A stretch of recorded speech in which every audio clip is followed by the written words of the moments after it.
Aninha e a Idri, certo? Tá tudo bem? Tá bom. Sentiram minha falta semana passada? A preguiça santa, o corpo todo dolorido, Jesus. Como é ruim, né? Ficar doente é muito ruim. Gênesis 38. Vamos ler ela corrida, tá? Eu vou ler ela inteira e a gente faz alguns comentários. Gênesis 38. Um bom pedaço, mas eu vou ler só para a gente fazer o contexto, porque aí eu vou falar de forma geral sobre essa história.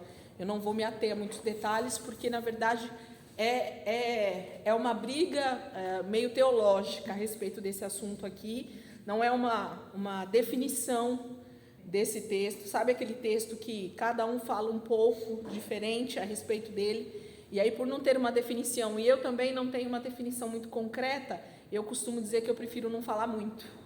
Eu falo aquilo que está no meu limite, né, para que a gente vá aprendendo junto e a gente deixa o Espírito Santo ir ministrando as nossas vidas. Então, esse texto é um texto que chama atenção, mas a gente não sabe discernir ele espiritualmente. Então, não adianta também falar do que a gente não sabe. Então, a gente tem que falar, Senhor, esse é um que tem que estar guardado no nosso coração e dizer, Espírito Santo, me ensina, se o Senhor tem algo aqui para me ensinar, se é algo, né, para a gente sabe que tem. Mas como discernir isso, né? A gente vai aos poucos, eu prefiro. Gênesis 38 diz assim, então. Por essa época, Judá deixou seus irmãos e passou a viver na casa de um homem de Adulão, chamado Ira. Ali Judá encontrou a filha de um cananeu, chamado Sua, e casou-se com ela. Ele a possuiu, ela engravidou e deu à luz um filho, a qual ele deu o nome de Tornou a engravidar e teve um filho e deu o nome de Onã. Quando estava em Quezibe, ela teve ainda outro filho e chamou-o Selá. Judá escolheu uma mulher chamada Tamar para seu filho mais velho. Mas o Senhor reprovou a conduta perversa de filho mais velho de Judá, e por isso o matou. Então Judá disse a Onã, case-se com a mulher do seu irmão, cumpra suas obrigações de cunhado para com ela e dê uma descendência ao seu irmão. Mas Onã sabia que a descendência não seria sua. Assim, toda vez que possuía a mulher do seu irmão, derramava o sêmen no chão para evitar que seu irmão tivesse descendência. E o Senhor reprovou o que ele fazia, e por isso o matou também. E disse então Judá à sua nora Tamar, more como viúva na casa de seu pai, até que o meu filho Selá cresça, porque temia que ele viesse a morrer como seus irmãos. Assim Tamar foi morar na casa do pai. Tempos depois morreu a mulher de Judá, filha de Sua. Passado o luto, Judá foi ver os tosqueadores do seu rebanho em Tímina com seu amigo Ira, o adulamita. Quando foi dito a Tamar, seu sogro está a caminho de Tímina para tosquear suas ovelhas. Ela trocou suas roupas de viúva, cobriu-se com o véu para se disfarçar e foi sentar-se à entrada de Enaim, que fica no caminho de Tímina. Ela fez isso porque viu que, embora Selá já fosse crescido, ela não lhe tinha sido dada em casamento. Quando a viu, Judá pensou que fosse uma prostituta, porque ela havia encoberto o rosto. Não sabendo que era sua nora, dirigiu-se a ela à beira da estrada e disse, venha cá, quero deitar-me com você. Ela lhe perguntou, o que você me dará para deitar-se comigo? E disse ele, eu lhe mandarei um cabritinho do meu rebanho. E ela perguntou, você me deixará alguma coisa como garantia até que o mande? E disse Judá, que garantia devo dar-lhe? E respondeu ela, o seu selo com o cordão, o cajado que você tem na mão. Ele os entregou e a possuiu, e Tamar engravidou dele. Ela se foi, tirou o véu e tornou a vestir as roupas de viúva. E Judá mandou o cabritinho por meio de seu amigo adulamita, a fim de reaver da mulher a sua garantia, mas ele não a encontrou. E perguntou aos homens do lugar, onde está a prostituta cultual que costuma ficar à beira do caminho de Enaim? E eles responderam, aqui não há nenhuma prostituta cultual. Assim ele voltou a Judá e disse, não a encontrei.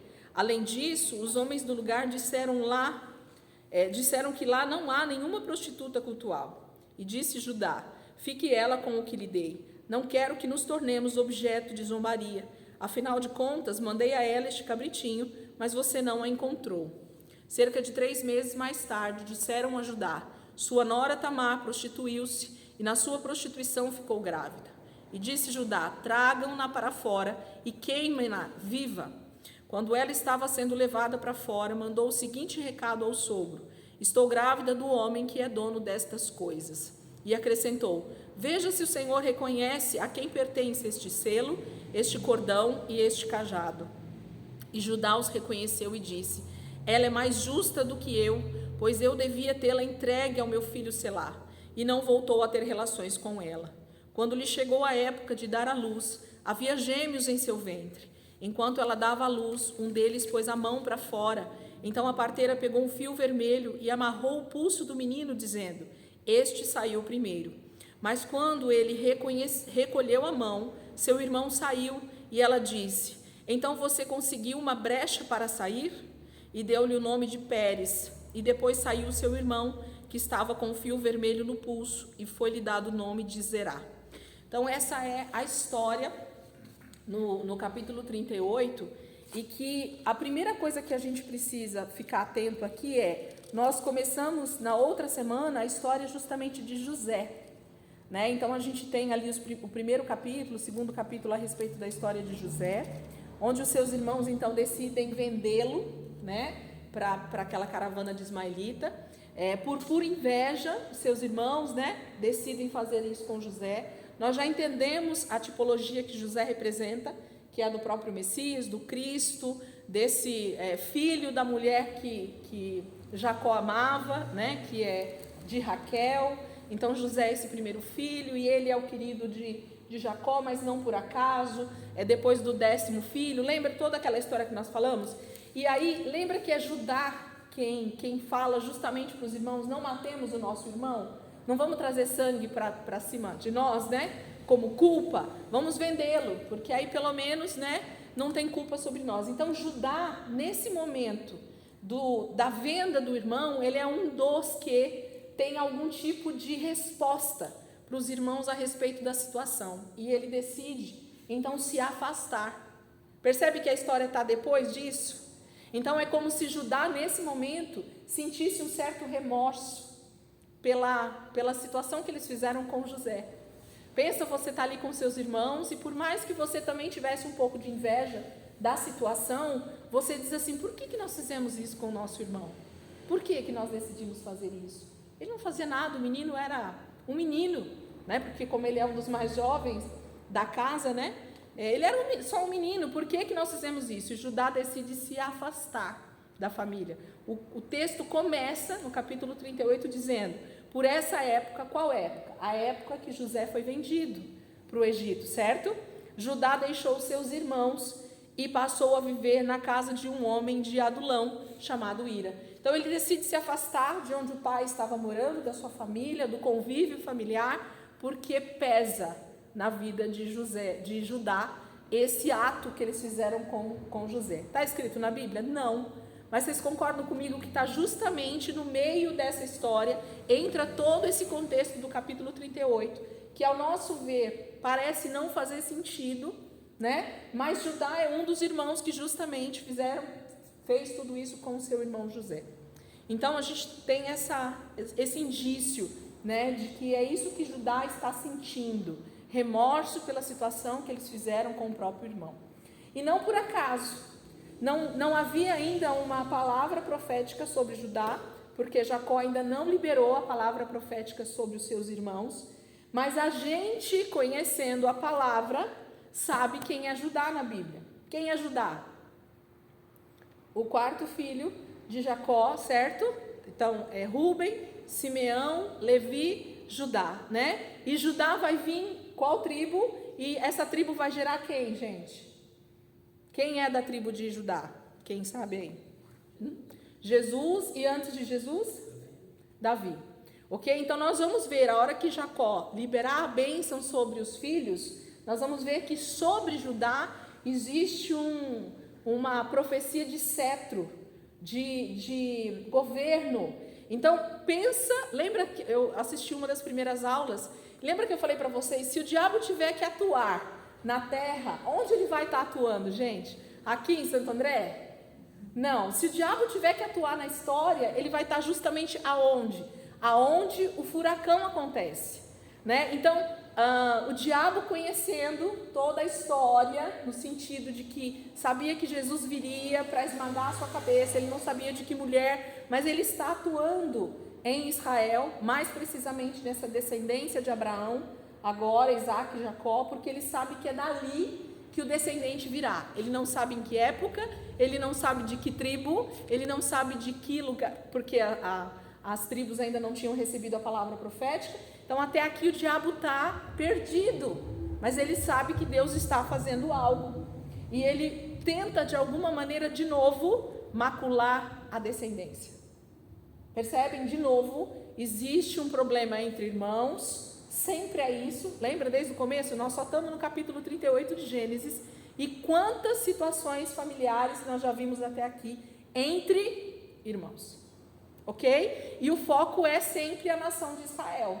Então o foco é a descendência de Sem, né? Então o foco é essa descendência de Sem, aí entra depois Abraão, agora Isaac, Jacó, e nós estamos aí com o diabo de uma forma muito acirrada, tentando adivinhar quem é essa mulher que vai dar à luz e que esse filho então vai pisar na cabeça dele. Porque ele quer fazer o que com esse filho?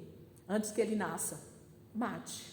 Ele quer dar um jeito de exterminar isso para que os planos de Deus se frustrem, mas a palavra de Deus diz que os planos de Deus jamais podem ser frustrados, o Senhor vai fazer. Então Deus sempre vai tirar de uma possível situação de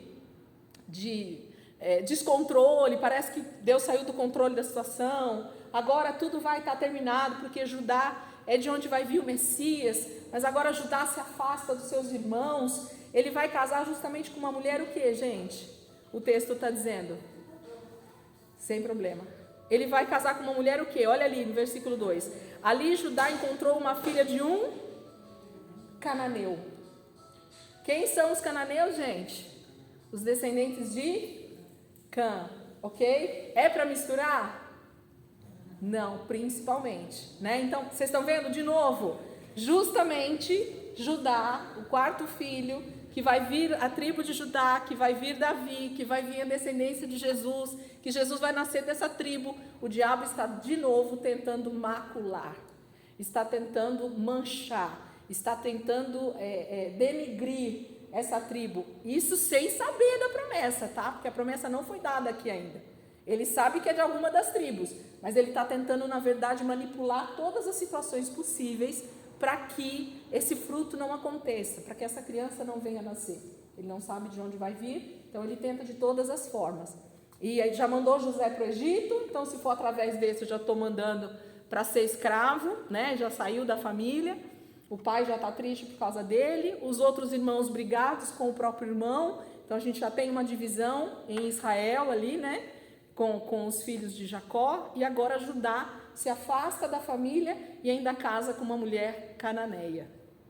A palavra não fala nem o nome dela, fala que ela é só filha de um homem chamado Suá, ou Sua, né? Alguns falam Sua, a minha Bíblia põe um acento, mas a maioria das Bíblias não tem um acento, então seria Sua, né?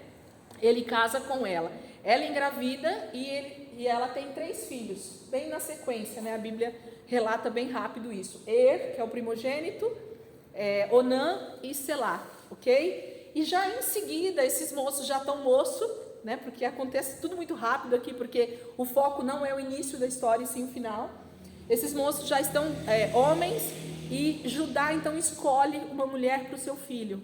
E essa mulher também é cananeia, ok? Então ele está no meio dos cananeus ali na cidade de Adulão, né? E ele então escolhe uma mulher cananeia. E essa mulher então se casa com o primogênito, com mas a palavra fala que ele é mau aos olhos do Senhor e o Senhor mata ele.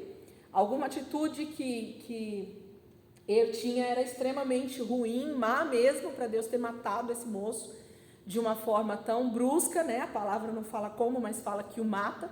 E ele era o primogênito de Judá, então era através desse menino que viria toda a descendência de Judá. Então, ali já fica meio que decretado que não, Deus diz, não vai ser desse menino que vai vir descendência para Judá, ok? Então, Deus já extermina ali pela raiz. Deus tem propósito em tudo, lembra? Deus, se preciso for, ele vai matar mesmo para que não venha daquela pessoa a descendência, assim como ele faz viver quando ele quer que a descendência venha.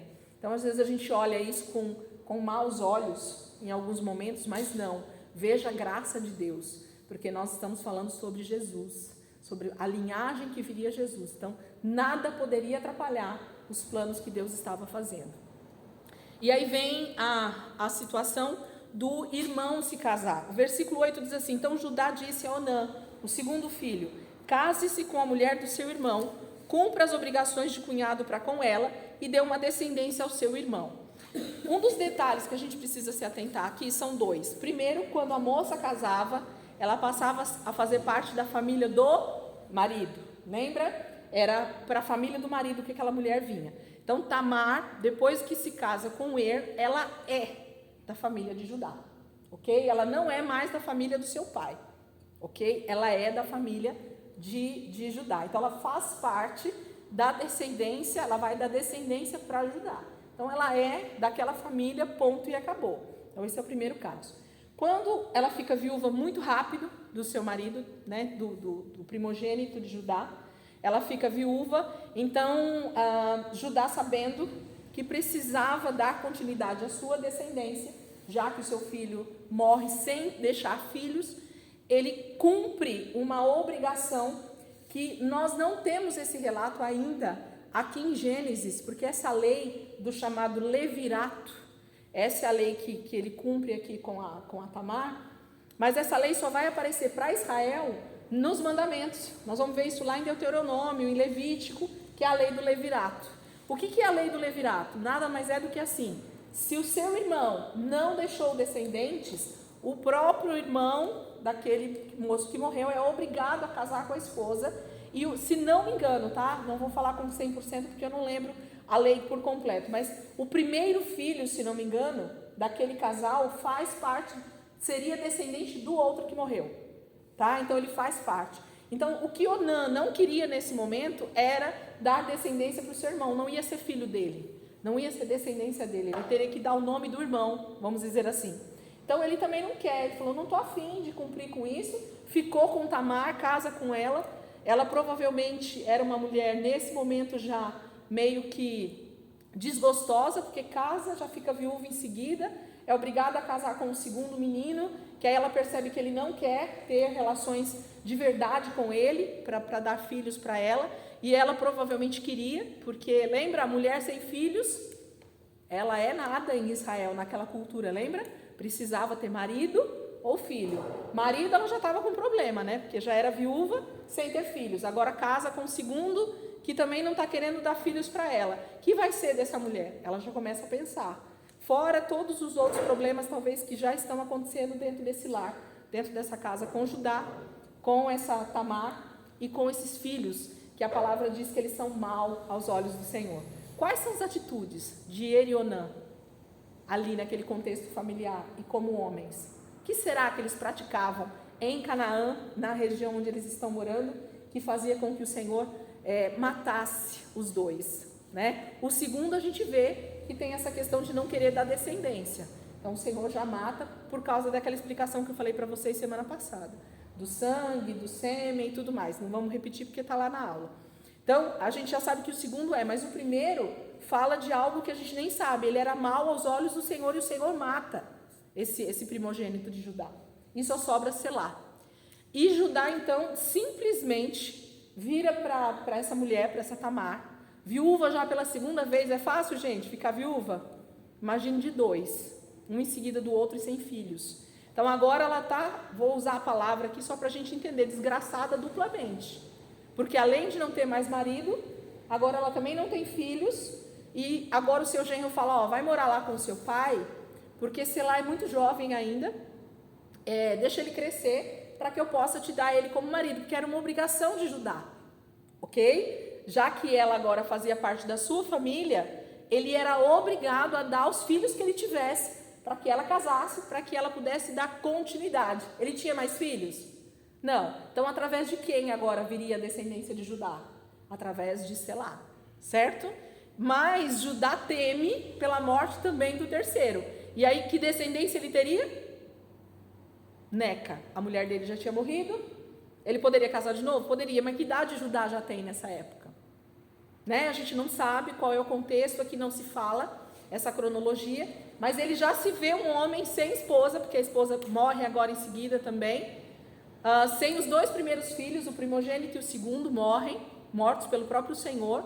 Ele tem uma nora viúva duplamente, que não tem descendência de filhos. A situação de Judá está feia e triste, ok? Mas ele manda ela para a casa dos pais dela, viver lá até Selá crescer. O que ele temia era a morte de Selá, certo? Não era nem o casamento, era a morte. Bom, ela vai e passam-se anos e nada acontece. Ela está como viúva, morando na casa dos seus pais, sendo que não é a casa que ela deveria estar morando. Mas Judá faz isso, ela está ali aguardando, ela não pode fazer nada, ela é uma mulher que provavelmente não teria futuro algum. Mas, para alguns estudiosos, agora eu vou falar o que alguns estudiosos dizem. Para alguns estudiosos, Tamar já tinha ouvido falar das promessas de Abraão, Isaque e Jacó, ok? Então ela conhecia o contexto cultural e profético que existia sobre Abraão, Isaque e Jacó. Sobre o sogro não, né? O sogro dela? Não, o sogro seria Judá. Sobre o pai do seu sogro, né? Da promessa que havia sobre Jacó e da promessa que existia então sobre os filhos de Jacó. Dessa grande descendência, desse grande povo, desse Deus que eles serviam e que já tinha prosperado muito Jacó. Vocês acham que Judá não falava sobre a vida do pai? Sobre as promessas, sobre o que Deus já tinha feito lá, sobre a vida de Jacó? Sabia. A Bíblia não fala, Moisés, 2000 e poucos anos lá na frente, não tem como escrever tudo isso. Que tamanho ficaria esse livro, se fosse contar os pormenores, ok? Então, provavelmente Tamar conhecia. E aí os estudiosos dizem, ela era uma mulher que já tinha um temor ao Senhor. Por isso que ela persegue esse sogro agora. Por isso que ela vai atrás da bênção. Ela queria o casamento. Ela queria dar descendência a Judá. Ela queria fazer parte daquela família. Ela queria fazer parte da história de Jacó. Dessa descendência que Jacó daria. E por isso que ela vai perseguir isso. Porque vocês concordam comigo? Que desonrada por desonrada, ela poderia ter procurado realmente um outro casamento. Ela era cananeia. Ela não era judia, gente. Ela não era filha de Abraão, Isaque e Jacó. Tamar. Era ou não? Não, ok? A promessa não estava sobre ela. Mas ela entendeu que ela queria essas promessas sobre a vida dela. E aí a gente pode dizer de novo, a graça de Deus sendo derramada sobre alguém no Velho Testamento, e essa mulher pode ter se convertido ao Deus de Israel, ok? Ao Deus de Jacó. Por isso que ela tanto perseguia, ela queria estar na família de Judá de qualquer jeito. O que acontece então em seguida? Ela então, a mulher de Judá morre e passa-se o luto, ele vai para uma cidade chamada Tímina para tosquiar as ovelhas. Lembra que eu falei para vocês que era um lugar específico, que eles levavam todos os rebanhos, é como se tivesse um frigorífico, né? Num lugar específico lá onde eles levavam todos os rebanhos da região para tosquiar num lugar só, porque provavelmente tinha o tratamento da lã ali, tinham pessoas especializadas naquilo, na hora de vender era mais fácil, então sempre tinha uma região onde os criadores de ovelhas levavam as ovelhas para tosquiar. E essa era a cidade então da região ali de Adulão, e que Judá vai levar as suas ovelhas para tosquiar em Tímina. E a família, amigos ou alguém conta então para Tamar, fala, teu sogro tá vindo aí, vai lá para Tímina para tosquiar as ovelhas dele. Ele está indo para lá. Provavelmente ela estava morando longe de onde Judá morava, né? Para ela ter recebido essa notícia dessa forma. E ela então vai para a porta da cidade de Enaim, provavelmente a cidade próxima de onde ela estava morando, ou a cidade onde ela morava, mas que era caminho para Judá passar até Tímina. Só que ela faz o quê? Ela tira a roupa de luto, então ela é uma viúva, ela tira a roupa de luto, coloca uma outra roupa, e além da roupa ela se cobre com véu. Então ela põe um véu. Gente, pergunta que eu faço e que a gente deve fazer para o texto, para a gente tentar entender essa situação. Que véu é esse? E quanto tempo se passa para que o sogro não reconheça a nora? Afinal de contas, ela não morou com ele? Sim. Entende? Como que é isso? Que véu é esse? Que roupa é essa que ela tá? Que jeito, quantos anos isso passou? Será que ela mudou tanto assim? Que com um véu no rosto, ele não conseguiu reconhecer Tamar. E aí eu volto também de novo para os estudiosos. Você sabe o que os teólogos, os próprios rabinos falam? Que Judá nesse momento ele já estava com o véu que faz com que você não consiga ver as coisas de Deus. Que você esteja tão cego pelo pecado que a coisa está óbvia diante de você e você não consegue ver o que está óbvio. Eles falam isso. Porque vocês concordam que não é possível uma situação dessa? Como é que Judá não ia reconhecer a própria nora, gente? Mesmo vestida de alguma maneira, mas o rosto, mesmo, né, com o véu, não sei, eu falo isso porque é impossível você olhar para um texto desse e falar, mas como que ele não reconhece a nora? Acha que ela é uma prostituta? Tudo bem, coberta, né, com véu, mas e aí? Depois não tirou o véu para ter relações? Não sei. Eu estou fazendo essas questões aqui com vocês para vocês entenderem. Judá, com certeza, já estava cego espiritualmente. Ele não consegue ver a própria nora. Ele não consegue ver a própria família. Ok? E aí Judá, então, chama essa mulher, que já está ali no caminho, então vestida de outra maneira, e quer possuí-la. E ela, então, faz o mais correto possível.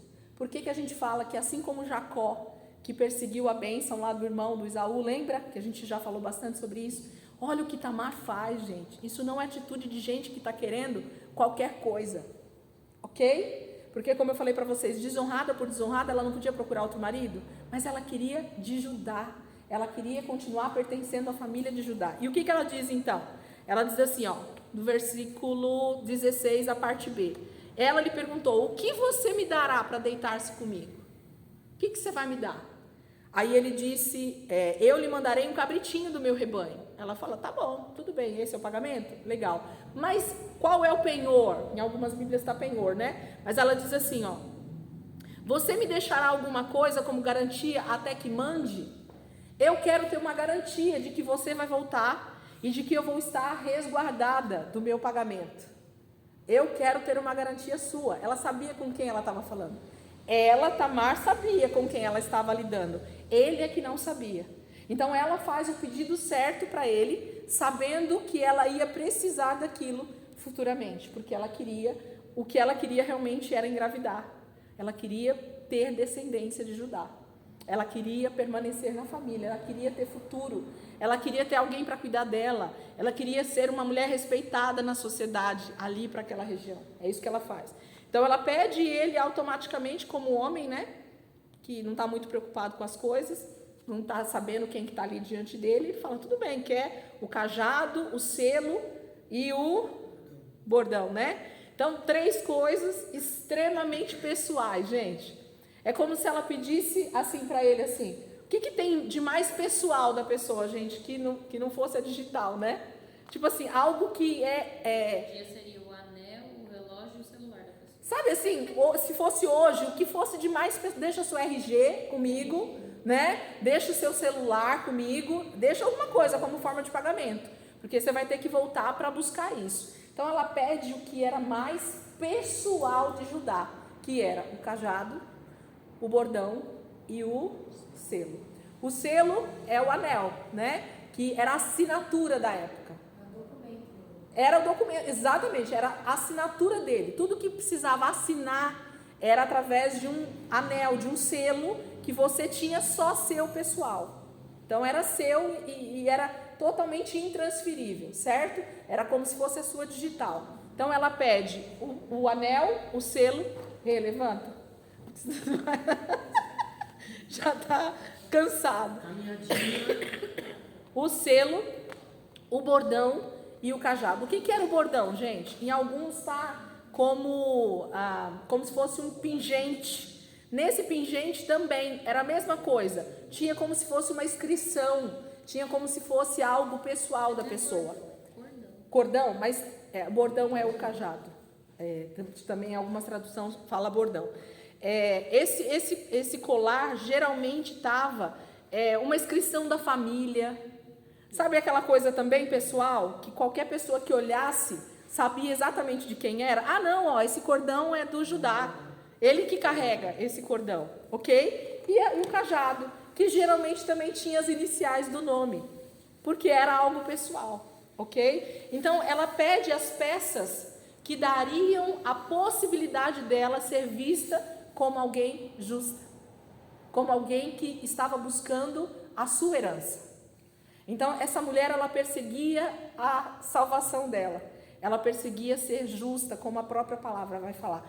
Deve ter muita coisa dentro desse texto para o Espírito Santo nos ensinar, porque eu tenho certeza que está recheado aqui dentro, entende? Mas isso que eu estou falando aqui para vocês é algo que eu consigo entender pelo que o próprio texto diz, mas eu sei que tem muito mais. Por que o selo? Por que o cajado? Por que essas 3 peças? Além de serem coisas pessoais, entende? Tem significado espiritual isso também. Mas eu não vou tentar explicar porque eu não sei. Não consigo entender isso profundamente. Mas eu sei que o Senhor tem algo poderoso na história de Judá e de Tamar.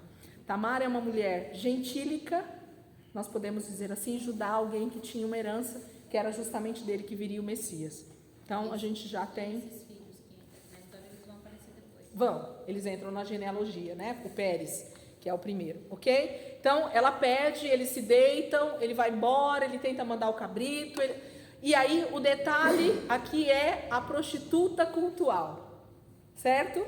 Então, Judá tinha certeza que ele estava se deitando com uma prostituta cultual. O que é uma prostituta cultual, gente? Não é uma prostituta, simplesmente, mas era uma prostituta dos templos. Lembra onde é que eles estão? Que região eles estão? Canaã. Canaã tinha adoração a muitos deuses já nessa época. A cultura cananeia era uma cultura totalmente de idolatria. Os cananeus, a descendência de Cã, adoravam muitos deuses para justamente afrontar o Deus vivo, porque eles sabiam quem era o Deus vivo. Mas eles simplesmente decidiram abandonar, rejeitar o Senhor. Então, quando ele diz que ela é uma prostituta cultual, porque ele acha que ela é uma prostituta cultual. Porque prostituição para aquela época não era como a gente vê hoje, mas era muito mais nesse aspecto de templo, de se ter relações sexuais dentro dos templos para adoração aos deuses e tudo mais. Isso era totalmente natural. E Judá acredita que é isso que está acontecendo. Olha o nível de pecado que ele até se envolve. Para ele achar isso e ele concordar. Ele está viúvo, né? E ele está totalmente desviado, longe da família, longe dos princípios. A esposa dele morre antes disso, tá? Então, assim, ele estava totalmente livre, mas não para se prostituir.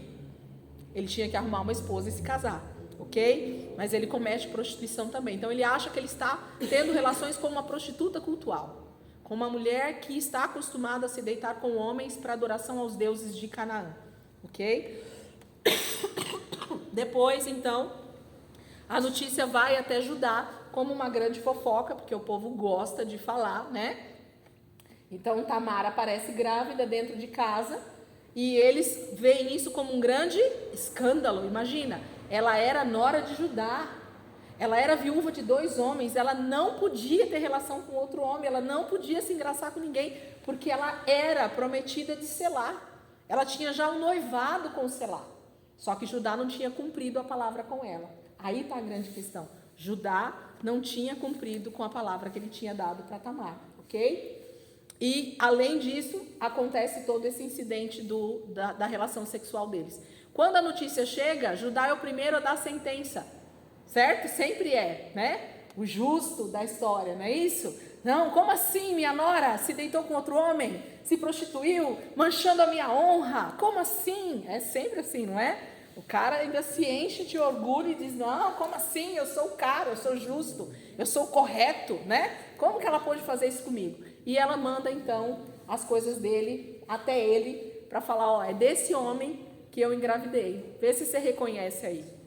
Quando as coisas chegam diante de Judá, ele diz a frase que diz que ela foi salva.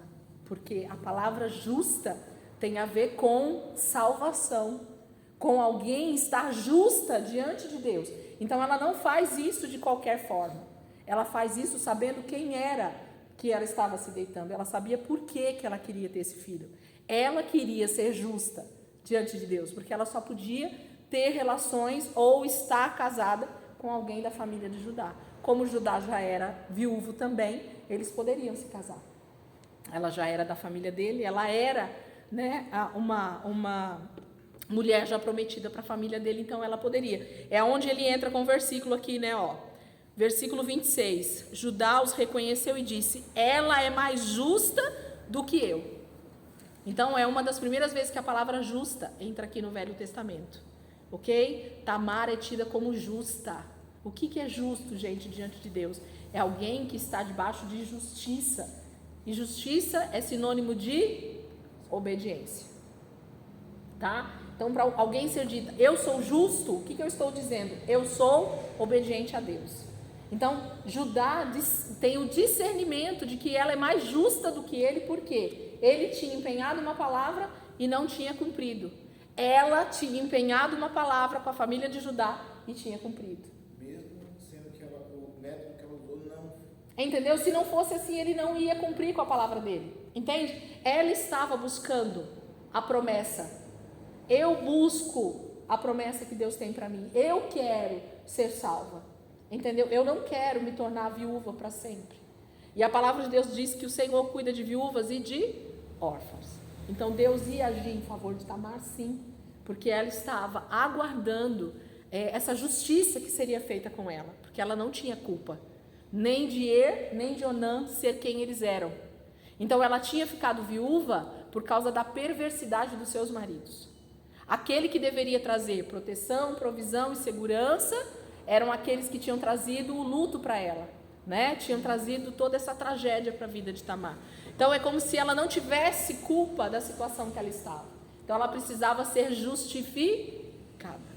Mas se ela, por exemplo, quisesse casar com ele, ou tivesse proposto para casar, não poderia, porque o menino ainda estava vivo, né? Ela só poderia se ela fosse viúva. Não, ela poderia. Se Judá quisesse também, ele poderia. Só que tem essa questão mesmo de tipo assim, provavelmente Judá amava a esposa. Estou viúvo e não quero casar com outra mulher, senão ele já teria talvez... O contexto não mostra, não fala, mas nós podemos conjecturar, pensar, tá? Então Judá não queria Tamar.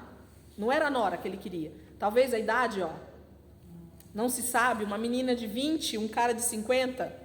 Não era isso que ele queria para ele, talvez. Entende? Não se sabe o contexto. Mas o contexto é que ele não imaginava que era ela, não queria ter tido relação e poderia ter agido de justiça com ela, dado selar para ela como esposo.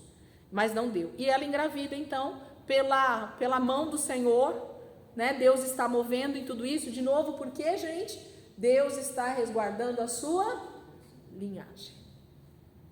Tá? Então, já que Judá tinha obrigação com Tamar, então vamos fazer a coisa como se deve? Então, é de Judá com Tamar que vai vir essa descendência. Até tem uma história de um grupo de judeus que eles, não sei se eles interrogaram Davi, isso é conto rabínico, tá? Que o pessoal aí dos teólogos conta. Diz que Davi foi interrogado, né, por um grupo de judeus ali do seu reino, e disseram assim: olha, você não pode ser rei sobre nós. Por que eu não posso ser rei sobre vocês? Porque a sua avó não era judia, você tem uma descendência mesclada, né? Então você não é judeu puro, nananã. Aí ele falou: então toda a tribo de Judá também não é puro, porque vocês têm na linhagem de vocês Tamar. Aí todo mundo, ó, cala a boca, vocês entenderam? Porque Davi, lá na frente, foi questionado, porque realmente a sua avó era quem, gente?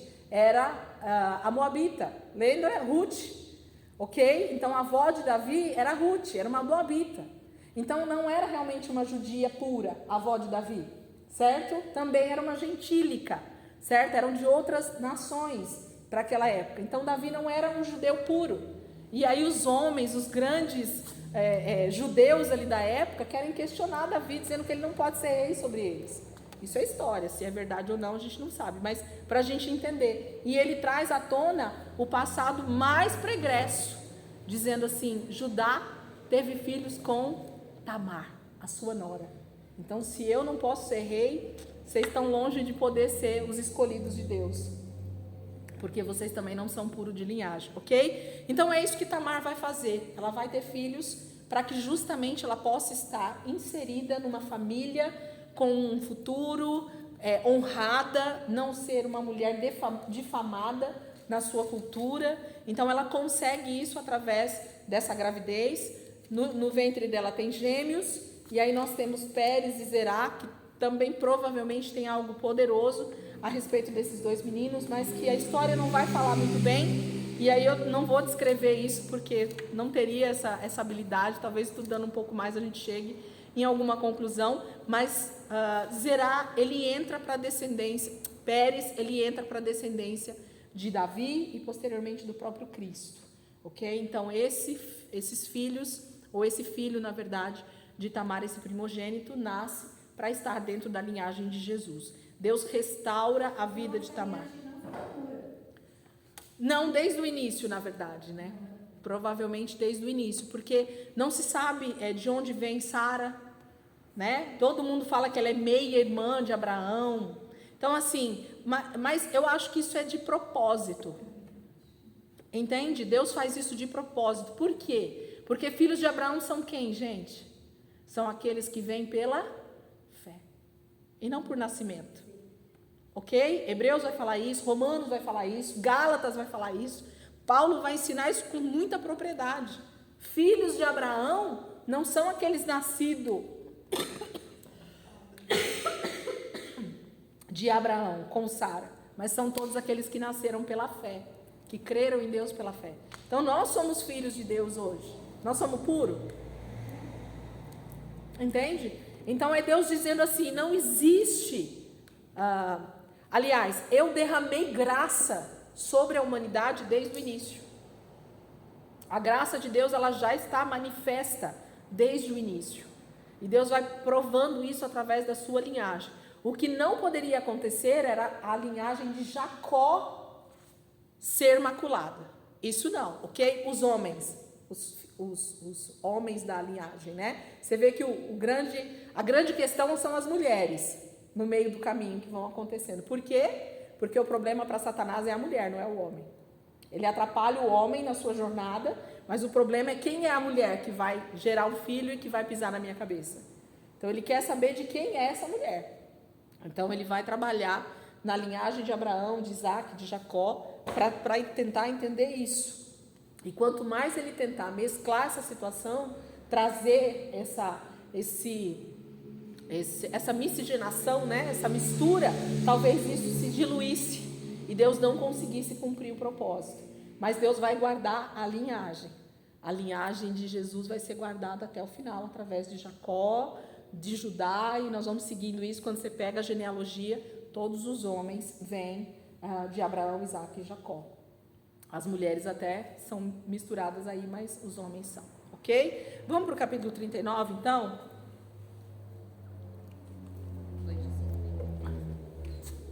Mas deu, né? E teria muito mais, mas eu não vou tentar porque, né? Mas assim, significado... Brecha ou rompimento? Porque ele rompeu, lembra? Foi o outro que pôs o braço, aí volta e ele sai. Então é como se ele tivesse avançado na frente do irmão, entendeu? Ele conseguiu. Eles falam que tem a ver com as duas vindas de Jesus. Aí tem estudo para tudo, mas como ninguém tem certeza sobre isso, então eu prefiro ficar tipo assim, vamos deixar para lá? Tem coisa que se não dá para ter certeza, né? Tipo assim, o que eu falo da certeza, gente? Quando mais de 3, 4, 5, 10 pessoas que estudam a palavra falam a mesma coisa, então automaticamente você concorda que houve um consenso com respeito à história, com respeito à revelação bíblica, com versículos que se encaixam, né? Que é o que eu mais gosto. Aí tudo bem, a gente fala, isso tem sentido. Mas quando não se tem, tudo tem a ver com alguém especulando a possibilidade. E quando se especula a possibilidade, se o Espírito Santo não me ensinou, eu vou falar? Não, ok? Vamos deixar para o Espírito Santo nos ensinar. Se tiver algum ensino aí, depois ou algum versículo que ligue com isso, a gente volta no texto.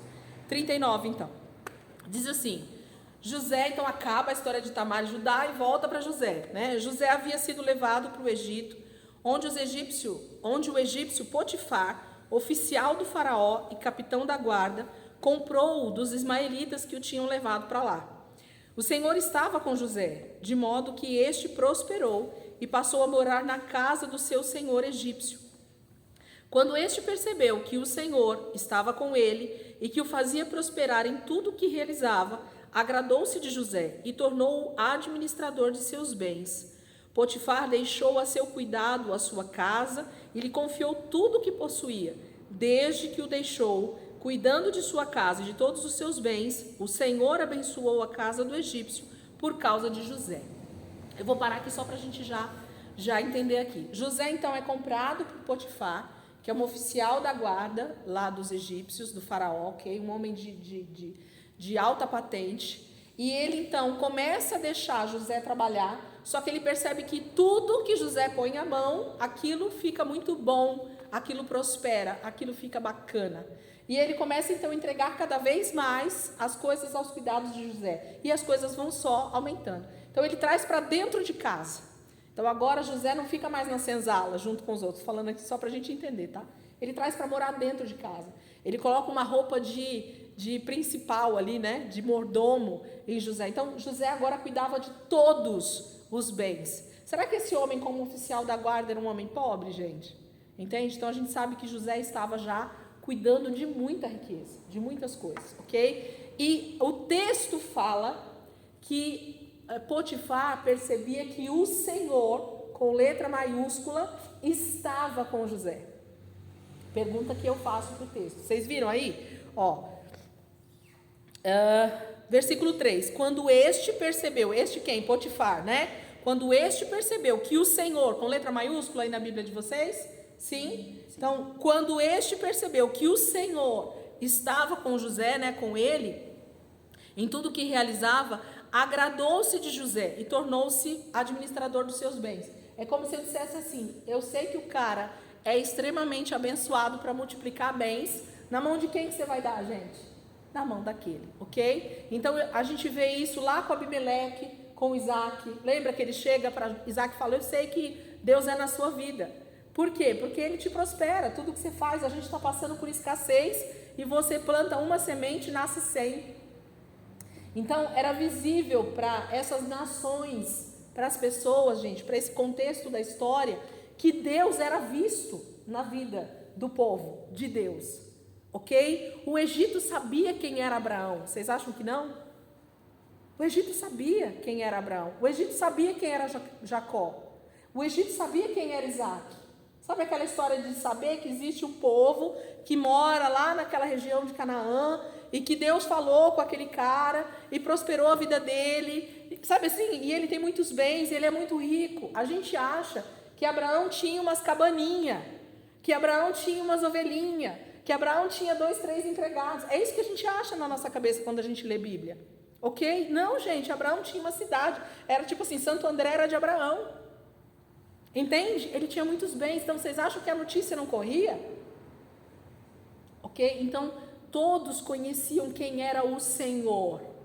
Quem é esse Senhor? É o Deus do Abraão lá, do Isaac, do Jacó. E automaticamente, quando José chega ali, eles falam quem é José. Os ismaelitas sabem de onde eles trouxeram José. Ele é filho do cara lá, do tal do Jacó. Ele foi trazido para cá porque os irmãos dele venderam ele. Mas o Senhor era na vida. Era visível a glória do Senhor na vida de José. Potifar conseguia ver isso. E é isso que a gente precisa entender no texto. Deus se move e se mostra através da vida dos seus filhos. Ok? Potifar reconhece isso. Não é José que está falando, Deus é na minha vida. Porque José talvez não tinha nem esse entendimento. Mas Potifar percebe que aonde ele põe a mão, a coisa vai bem. A coisa prospera, a coisa vai para frente, a coisa multiplica. Né? A unção estava sobre José. Vamos lá. A bênção do Senhor estava sobre tudo o que Potifar possuía, tanto em casa como no campo. Assim deixou ele, versículo 6, tá? Assim deixou ele aos cuidados de José tudo o que tinha, e não se preocupava com coisa alguma, exceto com sua própria comida. Então, o danado do Potifar só se preocupava em comer. Sentava, comia e não estava preocupado com mais nada. José cuidava de tudo. José era atraente e de boa aparência. E depois de certo tempo, a mulher do seu senhor começou a cobiçá-lo e o convidou: venha, deite-se comigo. Mas ele se recusou e lhe disse: meu senhor não se preocupa com coisa alguma de sua casa, e tudo que tem deixou aos meus cuidados. Ninguém desta casa está acima de mim. Ele nada me negou, a não ser a senhora, porque é a mulher dele. Como poderia eu, então, cometer algo tão perverso e pecar contra Deus?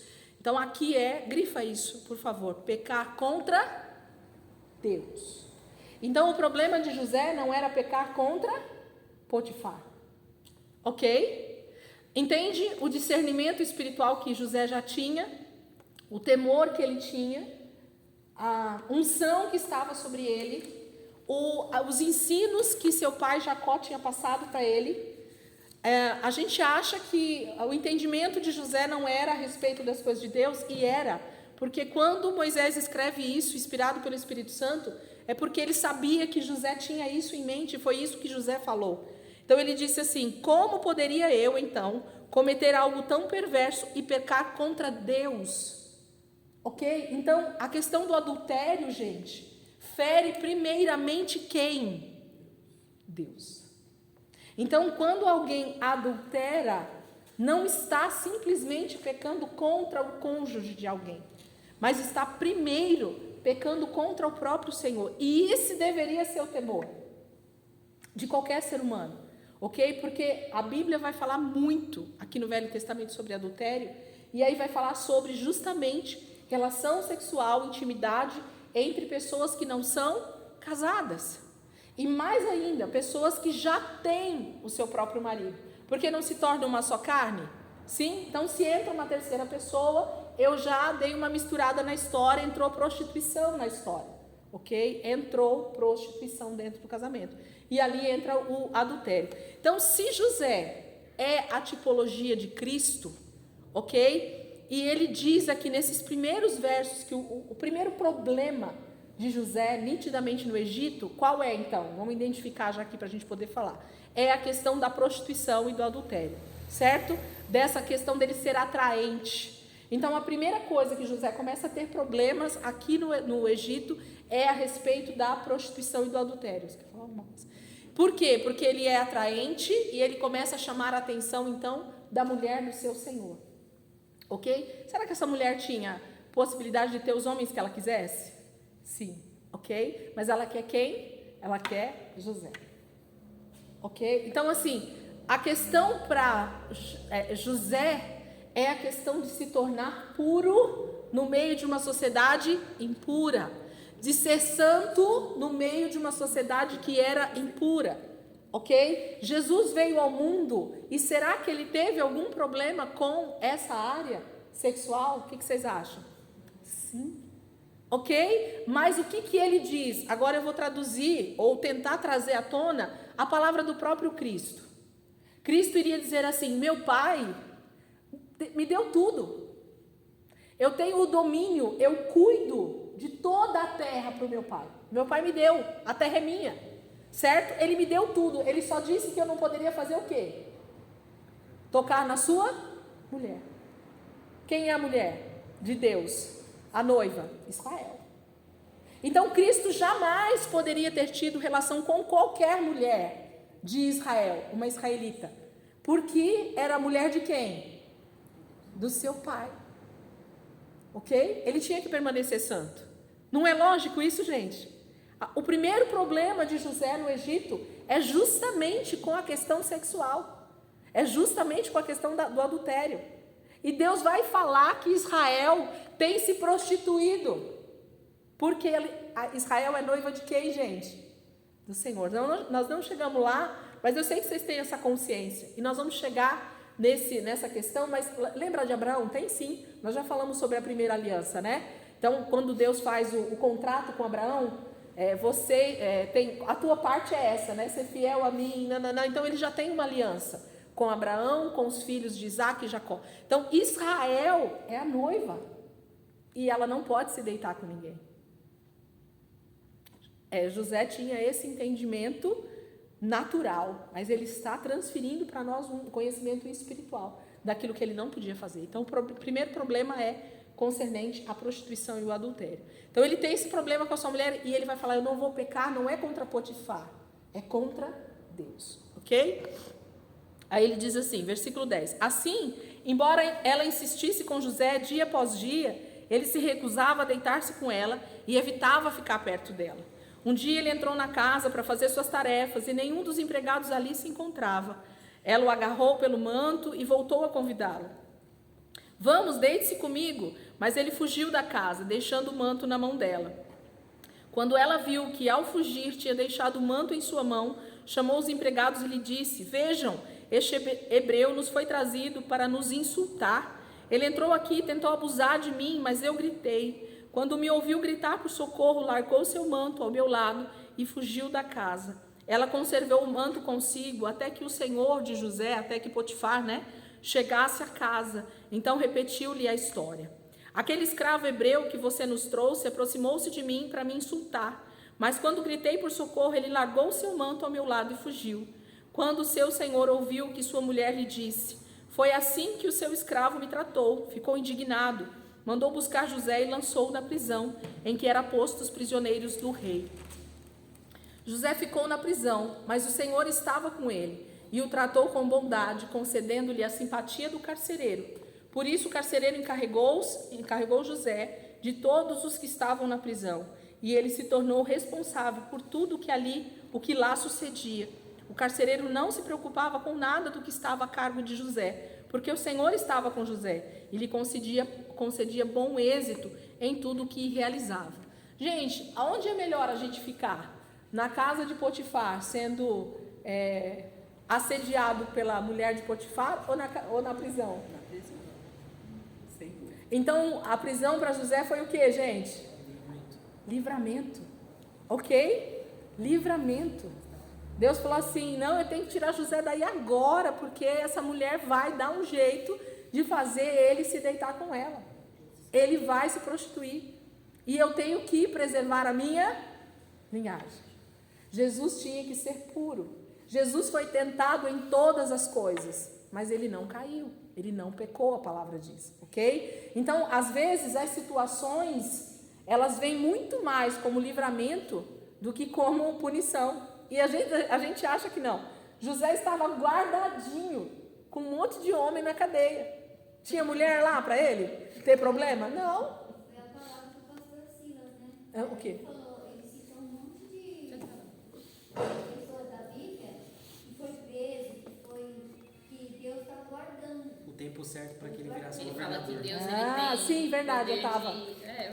Eu estava, é verdade. O Responder tempo as certo para necessidades. Deus levantar, né? É exatamente isso. Então, às vezes, o livramento é muito maior do que a punição. A gente acha que é punição, mas é livramento. Pensa que tranquilidade, Reginaldo.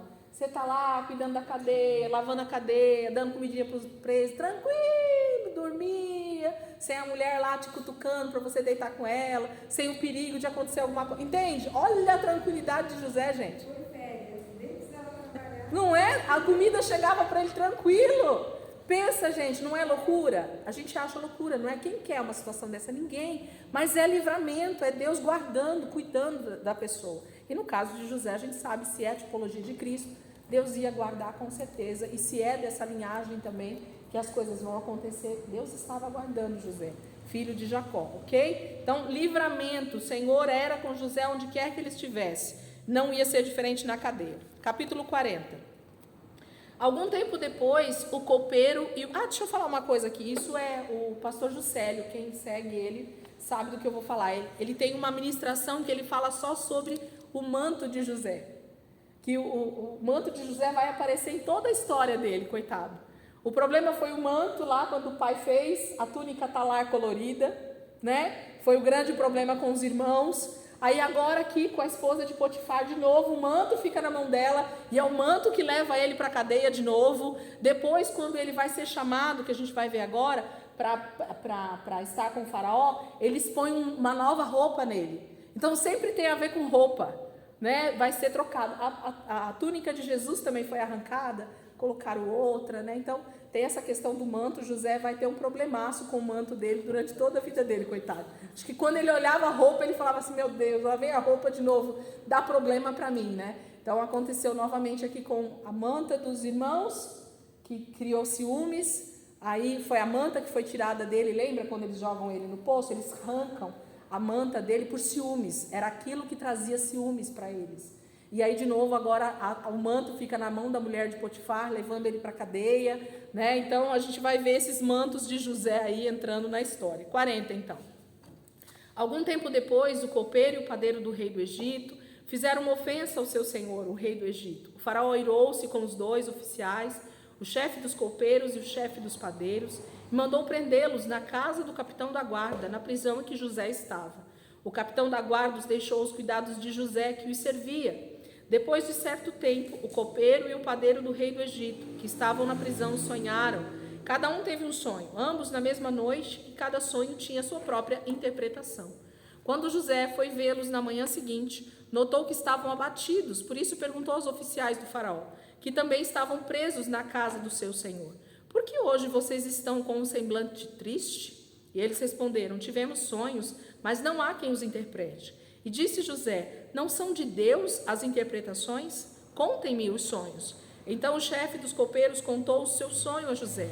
Em meu sonho vi diante de mim uma videira com 3 ramos. Ela brotou, floresceu e deu uvas que amadureciam em cachos. A taça do faraó estava em minha mão. Peguei as uvas e as espremi na taça do faraó e a entreguei em sua mão. E disse-lhe José: esta é a interpretação. Os 3 ramos são 3 dias. Dentro de 3 dias o faraó vai exaltá-lo e restaurá-lo à sua posição. E você servirá a taça na mão dele, como costumava fazer quando era seu copeiro. Quando tudo estiver indo bem com você, lembre-se de mim e seja bondoso comigo. Fale de mim ao faraó e tire-me desta prisão, pois fui trazido à força da terra dos hebreus, e também aqui nada fiz para ser jogado neste calabouço. Ouvindo o chefe dos padeiros essa interpretação favorável, disse a José: eu também tive um sonho. Sobre a minha cabeça havia 3 cestas de pão branco. Na cesta de cima havia todo tipo de pães e doces que o faraó aprecia, mas as aves vinham comer do cesto que eu trazia na cabeça. E disse José: esta é a interpretação. As 3 cestas são 3 dias. Dentro de 3 dias o faraó vai decapitá-lo e pendurá-lo numa árvore, e as aves comerão a sua carne. 3 dias depois era o aniversário do faraó, e ele ofereceu um banquete a todos os seus conselheiros. Na presença deles, reapresentou o chefe dos copeiros e o chefe dos padeiros. Restaurou a sua posição o chefe dos copeiros, de modo que ele voltou a ser aquele que servia a taça do faraó. Mas ao chefe dos padeiros mandou enforcar, como José lhe dissera em sua interpretação. O chefe dos copeiros, porém, não se lembrou de José, ao contrário, se esqueceu dele. Então, era um tempo ainda que precisava. O que traz para nós esse momento de José? A questão de, muitas vezes, a interpretação, né, de sonhos ou de qualquer situação na vida de uma pessoa pode se parecer muito com a do outro, mas a interpretação é diferente. Então, o sonho dos dois, no mesmo dia, no mesmo instante, muito parecido, mas a interpretação de José era tão pelo Espírito que um detalhe fazia toda a diferença na hora de se falar o que significava. E José não tinha medo, nem teve medo com os irmãos em falar o sonho dele, não tinha medo de falar depois com o pai o sonho que ele teve também, não teve medo de falar aqui agora para o copeiro e para o padeiro, porque ele deu boa notícia para um e má notícia para outro. Então, nós como profetas ou como pessoas que o Senhor levanta, nós precisamos ter uma palavra de discernimento. Nós precisamos ter uma palavra de discernimento na nossa boca, porque nem sempre a coisa vai ficar boa, né? E realmente as profecias, elas nos levam ao entendimento de um tempo muito difícil, no tempo do fim. Então não adianta a igreja, né, se colocar como triunfante, sendo que não é exatamente isso que vai acontecer na volta de Jesus. Então a gente precisa ter a palavra profética certeira, uma palavra profética de discernimento, uma palavra profética baseada na palavra. José sempre tinha uma palavra de discernimento, porque ele falava que a interpretação não era dele.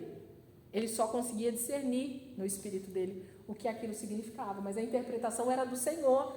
Então, quando Deus fala conosco a respeito de alguma situação, a fala vem de Deus. O discernimento é que é espiritual, é de espírito para espírito, certo? Do Espírito de Deus para o nosso espírito. E é onde a gente vai discernir. E nem sempre as coisas vão ser boas para as pessoas. A gente só precisa ter a palavra correta, com discernimento correto a respeito das coisas de Deus. José tinha isso muito claro. Jesus tinha isso muito claro na sua boca, ok? Ele dava a palavra e era aquilo que acontecia. Ele falava, ele disse, né, todas as profecias que Jesus fala durante o tempo dele de ministério são extremamente proféticas e aconteceram naquele tempo e vão acontecer no tempo do fim. Então, José é profético, é profeta, fala profeticamente, é certeiro naquilo que diz, assim como ele tipifica o próprio Cristo, dando toda e qualquer profecia ali no tempo do seu ministério. 41, vamos seguir?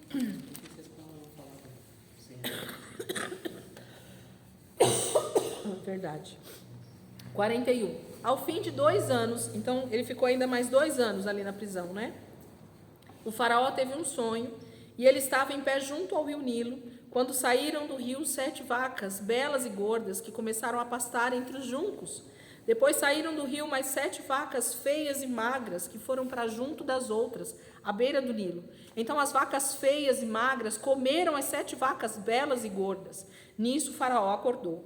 Tornou a adormecer e teve outro sonho. 7 espigas de trigo, graúdas e boas, cresciam no mesmo pé. Depois brotaram outras 7 espigas, mirradas e ressequidas pelo vento leste. As espigas mirradas engoliram as 7 espigas graúdas e cheias. Então o faraó acordou, era um sonho. Pela manhã, perturbado, mandou chamar todos os magos e sábios do Egito e lhe contou os sonhos, mas ninguém foi capaz de interpretá-los. Então o chefe do copeiro disse ao faraó: hoje me lembro de minhas faltas. Certa vez o faraó ficou irado com 2 dos seus servos e mandou prender-me junto com o chefe dos padeiros na casa do capitão da guarda. Certa noite, cada um de nós teve um sonho e cada sonho tinha uma interpretação. Pois bem, havia lá conosco um jovem hebreu, servo do capitão da guarda. Contamos a ele os nossos sonhos e ele os interpretou, dando a cada um de nós a interpretação do seu próprio sonho. E tudo aconteceu conforme ele nos dissera. Eu fui restaurado à minha posição e o outro foi enforcado. O faraó mandou chamar José, que foi trazido depressa do calabouço. Depois de se barbear e trocar de roupa, apresentou-se ao faraó. Está vendo a roupa de novo aqui? É trocada a roupa dele. O faraó disse a José: tive um sonho que ninguém consegue interpretar, mas ouvi falar que você, ao ouvir um sonho, é capaz de interpretá-lo. E respondeu-lhe José: isso não depende de mim, mas Deus dará ao faraó uma resposta favorável. Então o faraó contou o sonho a José. Sonhei que estava em pé à beira do Nilo, quando saíram do rio 7 vacas belas e gordas, que começaram a pastar entre os juncos. Depois saíram outras 7, raquíticas, muito feias e magras. Nunca vi vacas tão feias em toda a região, a terra do Egito. As vacas magras e feias comeram as 7 vacas gordas que tinham aparecido primeiro. Mesmo depois de havê-las comido, não parecia que tivessem feito, pois continuavam tão magras como antes. Então acordei. Depois tive outro sonho. Vi 7 espigas de cereal cheias e boas, que cresciam no mesmo pé. Depois delas brotaram outras 7, murchas e mirradas, ressequidas pelo vento leste. As espigas magras engoliram as 7 espigas boas. Contei isso aos magos, mas ninguém foi capaz de explicá-lo. O faraó teve um único sonho, disse José. Deus revelou ao faraó o que ele está para fazer. As 7 vacas boas são 7 anos, e as 7 espigas boas são também 7 anos. Trata-se de um único sonho. As 7 vacas magras e feias que surgiram depois das outras, e as 7 espigas mirradas, queimadas pelo vento leste, são 7 anos. Serão 7 anos de fome. É exatamente como eu disse ao faraó. Deus mostrou ao faraó aquilo que ele vai fazer. 7 anos de muita fartura estão para vir sobre toda a terra do Egito. Mas depois virão 7 anos de fome. Então todo o tempo de fartura será esquecido, pois a fome arruinará a terra. A fome que virá depois será tão rigorosa que o tempo de fartura não será mais lembrado na terra. O sonho veio ao faraó 2 vezes, porque a questão já foi decidida por Deus, que se apressa em realizá-lo. Procure agora ao faraó um homem criterioso e sábio e ponha-o no comando da terra do Egito. O faraó também deve estabelecer supervisores para recolher 1/5 da colheita do Egito durante os 7 anos de fartura. Eles deverão recolher o que puderem nos anos bons que virão e fazer estoques de trigo, que sob o controle do faraó serão armazenados nas cidades. Esse estoque servirá de reserva para os 7 anos de fome que virão sobre o Egito, para que a terra não seja arrasada pela fome. Vamos parar aqui. Então, o faraó tem esse sonho, José é chamado, então tirado do calabouço, como a gente vê, troca-se a roupa, e ele chega diante do faraó e interpreta o seu sonho. O que mais me chama a atenção nesse texto é José dizer: Deus está mostrando para faraó o que vai acontecer. Entende que Deus sempre vai falar a respeito de algo que vai acontecer antecipadamente? Se tem uma coisa que a Bíblia nos mostra claramente, de Gênesis a Apocalipse, é Deus nunca deixando escondido algo que ele vai acontecer, que ele vai fazer. Lembra? Desde Gênesis, Deus já dá a palavra profética a respeito de Cristo, a respeito do filho da mulher que vai nascer, que vai pisar a serpente. Então, esse é só um dos exemplos, né? Mas Deus vai falando depois com Abraão a respeito de Sodoma e Gomorra, né? E Abraão tenta interceder para que se salvem, e Deus salva Ló através da intercessão de Abraão, e a gente vai seguindo, e a Bíblia vai mostrando que Deus sempre vai se antever a uma notícia. Então Deus jamais vai fazer algo na terra sem antes, isso ele fala para o profeta Oséias, se não me engano. Amós? Certamente o Senhor soberano não faz coisa alguma sem revelar o seu plano aos seus servos, os profetas. Isso, ó, o crente já foi lá no Google. É isso aí, Amós fala isso muito claramente. Por quê? Porque na verdade, em todo o tempo, Deus já deixou antecipado o que ele vai fazer. Sempre, gente. Então, nenhum homem na terra pode dizer: fui pego de surpresa a respeito de uma situação. E isso eu estou falando a nível macro, tá? Não tem a ver com um nível micro. Não quer dizer que Deus vai falar o que ele vai fazer daqui 5 anos na sua vida, Cíntia. Não é disso que nós estamos falando. Ainda que Deus possa, ok? Mas não é disso. Lembra, esse livro fala de uma redenção que está se construindo a respeito de uma humanidade, do ser humano caído, ok? Então a Bíblia Deus não vai se preocupar em falar coisas mínimas da minha vida pessoal, ainda que ele possa, e ele faz. Mas a Bíblia vai falar a nível macro. Então Deus sempre vai falar a respeito da nação de Israel, a respeito da nação do Egito, a respeito da descendência de Abraão, a respeito da descendência do Messias, a respeito de Israel, a respeito de Judá, a respeito de juízo, a respeito de cativeiro, entende? Então, Deus sempre vai usar de forma sempre macro, porque Ele está falando com o que Ele vai fazer na humanidade. E aonde está a história concentrada? Egito, nesse momento, e Israel. Canaã, né? Então, Deus está se atendo àquela região. Então, as profecias vão dizer respeito a essa região. Mas o que mais me chama a atenção é que Deus está falando com quem, gente? Com José sobre o que vai acontecer? Não, com o faraó. Quem é o faraó naquele momento no Egito? A autoridade. Ok? Então, Deus sempre vai mover a história que Ele está fazendo através de uma autoridade. Então, nós vamos perceber isso também nas Escrituras. Deus sempre vai falar a respeito daquilo que Ele está fazendo, ou de bênção ou de maldição, com autoridades, com quem possa realmente dar a direção ou de livramento ou de juízo. Porque é através de um rei, é através de um faraó, é através de um governante, é através de um líder espiritual que Deus pode, então, se mover na terra. Isso é poderoso. E porque a intercessão vai vir dele, para o bem ou para o mal. Ele tem o poder nas mãos para fazer algo, certo? Não é isso que José está dizendo para o faraó? Faraó, você tem agora a decisão de separar alimento para que a terra não se acabe nesse tempo de fome. Porque se faraó não fizesse nada nesse momento, com certeza a terra teria acabado. A terra que a gente fala, aquela região, né? Teria sido exterminado pela fome. Então o que Deus está dizendo é, a responsabilidade é de quem? Do faraó. Vocês estão vendo? Que Deus, Ele mesmo, age debaixo dos seus próprios princípios. Porque faraó era uma autoridade naquele momento no Egito. Então era através de quem que Deus ia se mover? Faraó. Ainda que José entra como governante, ok? Da história. Mas Deus vai se mover através dos reis da terra e através dos seus filhos que vão estar governando.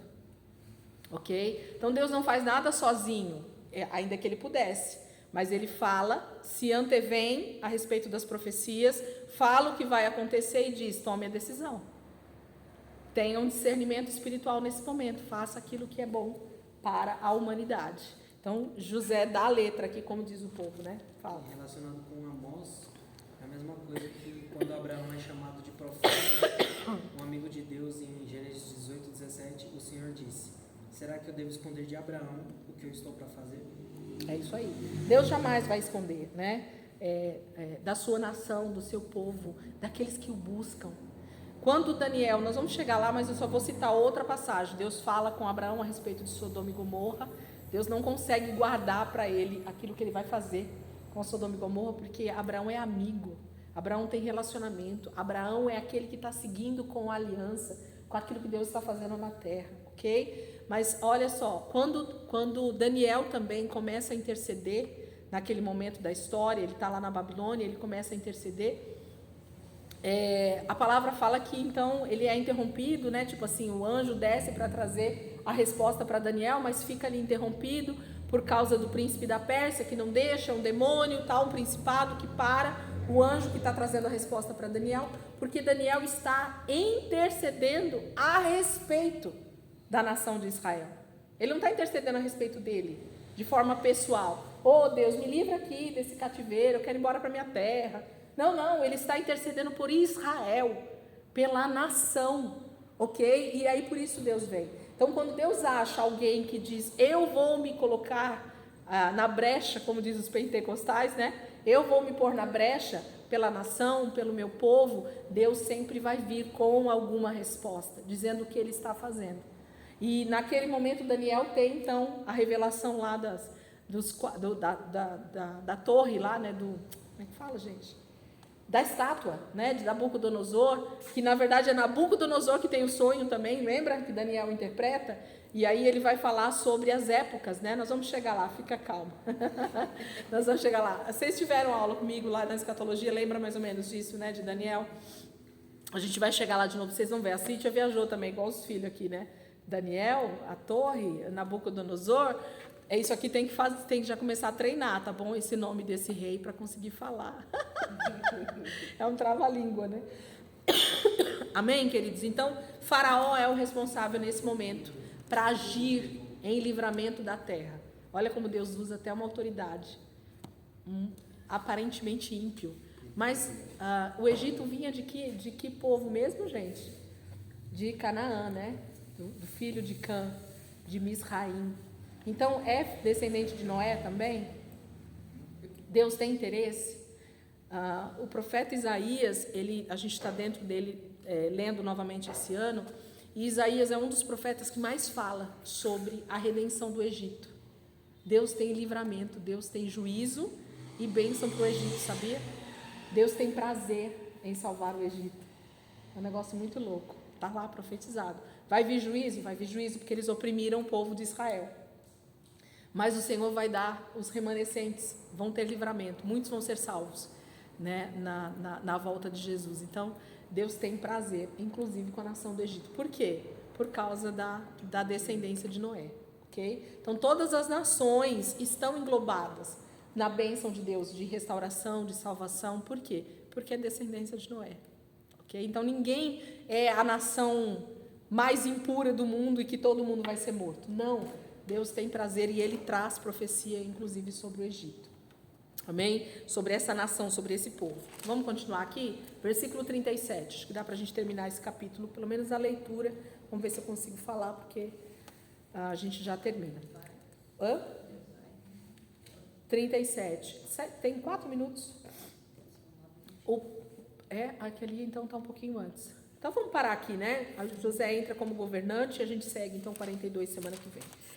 Amém, queridos? Vamos orar, então, para a gente terminar? Semana que vem a gente volta aqui, então, do 37 em diante, já com José como governante E aí depois a gente já vai entrar nas bênçãos de Jacó para os filhos. E muito bom, muito bom, muito bom. Amém? Jesus, nós queremos te agradecer